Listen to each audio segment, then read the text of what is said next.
नमस्ते एवरीवन। आप लोगों को भी डाउट होता होगा कि एमएमए ट्रेनिंग के लिए जब हम जाते हैं तो हम स्ट्रेंथ ट्रेनिंग कैसे करें, कौन सी एक्सरसाइज करनी ठीक है, कौन सी नहीं है। सब अलग अलग तरीके का रूटीन बताते हैं अपनी अपनी बायस के हिसाब से। सो कन्फ्यूजन क्रिएट होती होगी कि कौन सी एक्सरसाइज करें, राइट। तो आज let's break it down, strength and conditioning part.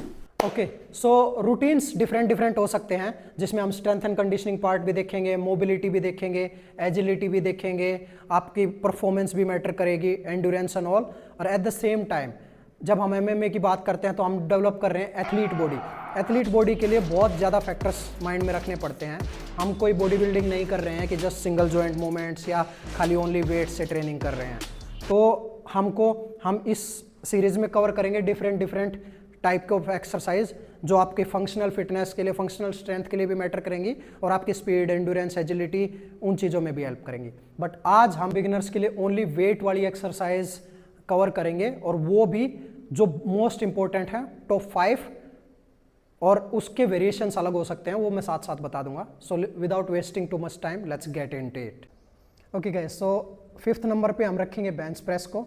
Now मैं फिर से बोल रहा हूँ, हम मल्टी जॉइंट मूवमेंट को रखेंगे इसमें ओनली बिगिनर्स के लिए। अगेन वेरिएशंस काफ़ी हो सकते हैं, और ये वो एक्सरसाइज रहेंगे जो कम टाइम में मैक्सिमम स्ट्रेंथ प्रोड्यूस कर सकती हैं।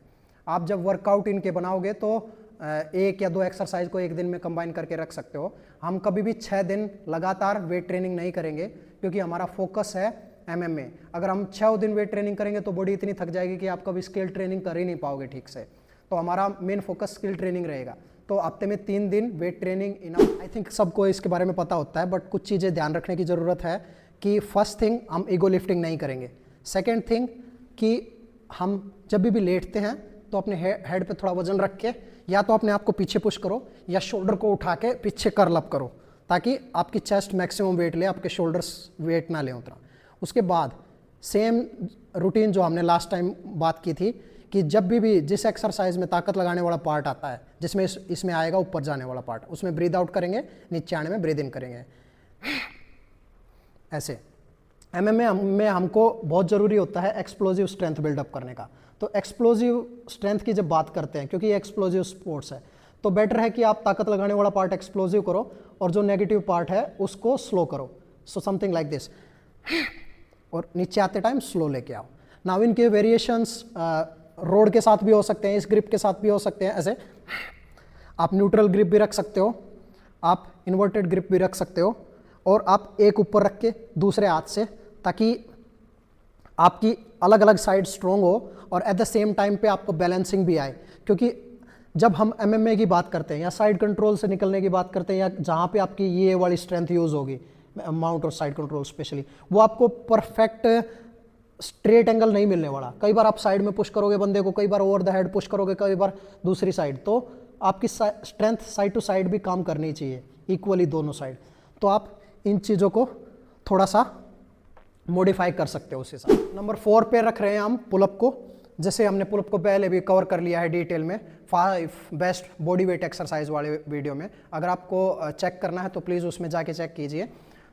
अभी मैं इतना बता रहा हूँ कि जब वेट के साथ हम पुलअप करेंगे तो कैसे कर सकते हैं। आप रेजिस्टेंस बैंड शोल्डर पे डाल के कर सकते हो नीचे से, या फिर वेट कमर पे बांध के, जो जनरली लोग करते हैं, और आप उसके साथ कर सकते हो, या फिर आप एक डंबल पाँव के बीच में पकड़ के भी कर सकते हो। तरीके डिफरेंट हो सकते हैं। जैसे फॉर एग्जांपल अभी के लिए मैं आपको बॉल के साथ करके दिखाता हूँ। मैं इसको घुटनों के बीच में पकड़ूंगा, ऊपर सेम ब्रीद आउट करने का, ऊपर जाने के टाइम एंड डाउन। झटके मार मार के नहीं करने का, क्रॉसफिट वाला स्टाइल, उससे हमको कोई स्ट्रेंथ डेवलप नहीं होगी, और आल्सो जॉइंट्स में उसमें इंजरी ज़्यादा होती है, तो वो हमारे एमएमए के ट्रेनिंग के लिए अच्छा नहीं है। एक्सरसाइज रहेगी डेड लिफ्ट। डेड लिफ्ट एक one of the strongest exercise है, जिसमें बॉडी के सारे जॉइंट यूज़ होते हैं। आपके एंकल से लेके घुटना, हिप्स, शोल्डर्स, बैक की ऑलमोस्ट सारी मसल्स, और हाथों के सब जॉइंट्स।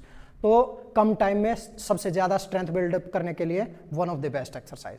तो इसकी टेक्निक कैसी रहेगी, हम नीचे जाएंगे, यहाँ से हाथ हमेशा थोड़ा वाइड पकड़ने का, थोड़ा वाइड पकड़ो। उससे क्या होगा कि जब आप नीचे बैठ रहे हो, हिप्स, तो ये आपके घुटने ना आपके हाथ से अंदर पुश होंगे नहीं, तो आपके घुटने फ्रीली काम करने चाहिए। यहाँ पे बैक स्ट्रेट रखने का, कमर को अंदर कर, सामने देखने का।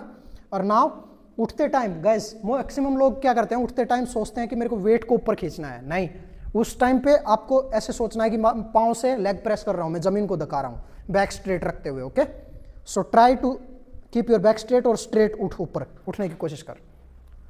या और एक्स्ट्रा आर्च नहीं करने का, बैक को ज्यादा बेंड नहीं करना है, लोअर बैक इश्यूज होंगे।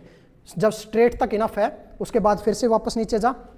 नीचे जाते टाइम बैक स्ट्रेट रखो। इस चीज का बहुत ध्यान रखना है कि बैक स्लाउचिंग ना हो जब हम बैठ रहे हैं, नीचे बैठेंगे। और जब यहां से उठेंगे सेम टाइम टो से पूरे पांव से जमीन पुश करने का, ब्रीद आउट करने का और स्ट्रेट होएंगे। फिर से वापस नीचे जाएंगे स्लोली एंड उठेंगे फास्ट। ओके, सो सेम चीज, जो पॉजिटिव पार्ट है जिसमें ताकत लग रही है उसको एक्सप्लोजिव करेंगे, नेगेटिव पार्ट को। Let's move on to the second best weight exercise which is squat.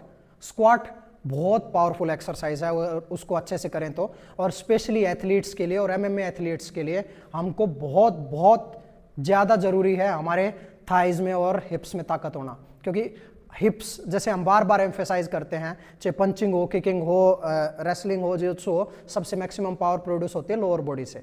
अगर आपकी लोअर बॉडी स्ट्रॉन्ग नहीं है तो आप अच्छे एथलीट नहीं बन सकते, पीरियड।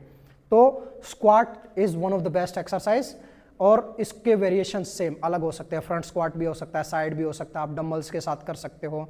जब हम एजिलिटी या एक्सप्लोजिवनेस या फंक्शनल की बात करेंगे तो हम उसमें जंपिंग वाले मूवमेंट या यूनिलेटरल मूवमेंट्स भी डालेंगे ताकि वो और बेटर किया जा सके उसको एथलीट के प्रोस्पेक्टिव से। अभी बात कर रहे हैं हम बिगिनर के प्रोस्पेक्टिव से। सो अभी जस्ट एक्सरसाइज के बारे में समझते हैं। तो स्क्वाट का मतलब क्या है कि जब आपने वेट को शोल्डर के ऊपर उठा के रखा है, अभी बैक स्ट्रेट सेम थिंग, अभी इसको बैठना है नीचे और उसके बाद जब बैठने वाला पार्ट नेगेटिव पार्ट है, याद रखो, तो उसको स्लो करेंगे और उठने वाला पार्ट फास्ट करेंगे। सो जब ये नीचे बैठ रहा है, ये नेगेटिव पार्ट कर रहा है तो ये स्लोली नीचे जाएगा। गो, हाँ, keep your back straight. Okay, और जब उठने वाला पार्ट है, बैक स्ट्रेट करते हुए एक बार जमीन पुश करके come back up explosively. Okay, so यहाँ पे बहुत ज्यादा ध्यान रखने वाली बात है आपकी ब्रीदिंग पैटर्न, सेम थिंग। सो आप सांस खींच के होल्ड कर सकते हो, कोर को एम्ब्रेस करो, और जब आप नीचे बैठ रहे हो तो उस टाइम पे सांस छोड़ना नहीं है, आप होल्ड करके रखो। और जब नीचे बैठ रहे हो तो full range of motion ass to grass, क्योंकि अगर हम पूरा नीचे नहीं बैठे, बहुत लोग स्क्वाट कैसे करते हैं, ऐसे हाफ भी नहीं जाते और ईगो लिफ्टिंग करके बोलते मैंने 100 kg उठा लिया। एमएमए एथलीट के लिए वो बिल्कुल जरूरी नहीं है। चाहे आप 10 kg 20 kg उठाओ, but full range of motion में पावर होना चाहिए, नीचे भी उतनी पावर, ऊपर भी, अदरवाइज आप ट्रूली स्ट्रॉन्ग कभी नहीं बन पाओगे। सो अगेन फिर से जब ये नीचे जा रहा है तो गो, इसने सांस रोका अपना, ये पूरा बैठा जितना बैठ सकता था, और अब एक साथ ब्रीद आउट करते हुए ऊपर उठने का। Okay, so it will look something like this. Tilak, go one more time. So हम नीचे जाएंगे और जब उठेंगे तो हाफ से ऊपर उठते ही okay, breathe out, hips tight, thighs tight. फिर से नीचे जाएंगे एक बार और उठते टाइम। तो हम आ गए हैं इन द लास्ट सबसे बेस्ट एक्सरसाइज मेरे according for strength building, which is Olympic lift. Olympic lift मतलब आपने कई बार देखा होगा, weight lifter, power lifter, Olympic lifter, जब हम वेट को नीचे से उठा के ऊपर तक उठाते हैं, राइट। सो इसमें कंप्लीट पूरी बॉडी के जॉइंट, आपका नर्वस सिस्टम, आपका स्केलेटन सब साथ में काम करता है। तो जो आपके नर्वस सिस्टम पे प्रेशर आता है, जो आपके मसल्स पे प्रेशर आता है, जो आपके जॉइंट्स पे आता है, वो is unparallel to any other exercise. तो ये मोस्ट प्रोडक्टिव एक्सरसाइज है, बशर्ते आप ठीक टेक्निक से करो, लोअर बैक ना और गलत जगह पे असर ना जाए। तो जब हम इसको करते हैं, सो बहुत ज़रूरी है इसकी टेक्निक ध्यान रखने का। बहुत लोगों को इसकी टेक्निक नहीं आती है, तो आपको स्लोली मास्टर करना पड़ेगा इसकी टेक्निक को पहले। और एक्सरसाइज जो हमने पहले कवर की हैं उनको आप स्टार्टिंग से अच्छा करने पे जनरली पहुंच जाओगे, बट इस एक्सरसाइज पे टेक्निक मास्टर करना पहले बहुत ज़रूरी है। जैसे फॉर एग्जांपल ये it will look something like this. So मैं यहाँ पे हूँ, रोड को पकड़ोगे सेम घुटनों के बाहर ताकि घुटने अंदर पुश ना हो, कीप योर बैक स्ट्रेट। और जब हम यहाँ से इसको उठा रहे हैं तो इट्स वेरी इंपॉर्टेंट कि ये स्ट्रेट वे आपके शोल्डर्स पे जाए और स्टिल आप पूरे बैठ के भी कमर सीधी रहे, और देन एक ब्रीद में ब्रीद आउट करते हुए ऊपर जाएंगे। और यहाँ से ओलंपिक लिफ्ट में लोग कई सेम जगह से पुश करते हैं, से कई लोग पाँव आगे पीछे पुश करते हैं। दोनों ही चीज़ें ठीक हैं जो आपको कंफर्टेबल लगे। सो यहाँ से एक ब्रीद में ओके, एंड देन स्लोली नीचे करने का, स्लोली नीचे करने का।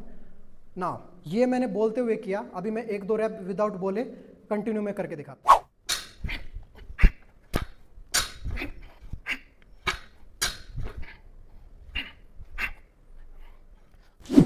सो जैसा कि आपने देखा, जब मैं वेट को उठा रहा हूँ तो वेट मेरा बिल्कुल शिन को भिड़ते हुए जाना चाहिए। नाउ यहाँ से नाउ हमारा फुल फोकस है मैक्सिमम वेट को पॉइंट ए से पॉइंट बी तक मूव करने का, keeping your perfect joint alignment. तो उसके लिए बहुत ज़रूरी है कि वेट आगे से ना जाए, हाथ आपके वेट को ज़्यादा हैंडल ना करें, क्योंकि लाइट वेट को तो आप फिर भी उठा लोगे, बट जब आप हैवी जाओगे तो हैवी वेट को हाथों की ताकत से उठाना बहुत मुश्किल होने वाला है। जब हम उसको नीचे से उठा रहे हैं तो बिल्कुल शिन के पास से जाएगा, और वहाँ पे हिप थ्रस्ट बहुत इंपॉर्टेंट है। जब आप किसी भी प्रॉपर पावर लिफ्टिंग जिम में जाओगे ना, जहाँ पे ओलंपिक लिफ्ट के लिए लोग ट्रेन करते हैं, तो वहाँ पे रोड के दोनों साइड में चेन लगी रहती हैं।